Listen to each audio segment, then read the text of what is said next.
મને ચેતરભાઈ વસાવા. માનનીય અધ્યક્ષશ્રી, મારો આગળનો પ્રશ્ન સ્પષ્ટ છે માનનીય મંત્રી સાહેબને કે કેન્દ્ર સરકારે 100 દિવસને 125 દિવસ કર્યા છે, ખૂબ સારી વાત છે. મારો પ્રશ્ન એવો છે કે છેલ્લા 1 વર્ષમાં નર્મદા જિલ્લામાં અને છોટાઉદેપુર જિલ્લામાં કેટલા લોકોને તમે 100 દિવસની પૂરેપૂરી રોજગારી આપી છે? મારો બીજો પ્રશ્ન એ હતો સાહેબ કે કેટલી ફરિયાદ મળી? એટલે માન્ય મંત્રીશ્રીએ કીધું છે કે 4 ફરિયાદ મળી છે.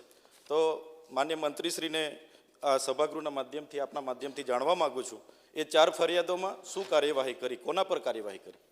પહેલો તો જવાબ આપ્યો 99% ઉપરનું જે કહ્યું ને આપણે ફતેહસિંહભાઈના જવાબમાં, એ કદાચ આવી ગયો જવાબ, અને આ બાકીનું કહ્યું. અને અધ્યક્ષશ્રી, જે છોટાઉદેપુર જિલ્લામાં 4 ફરિયાદો મળી છે, એમાં જે ફરિયાદી છે, ફરિયાદ કરનારની વ્યક્તિઓ નામ બોલી દો મને. નામ છે કરણસિંહ નરપતસિંહ, બીજી ફરિયાદ છે કંચનબેન રાઠવા, ત્રીજી રાજુભાઈ રાઠોડ, ચોથી છે રાજેશભાઈ રાઠવા.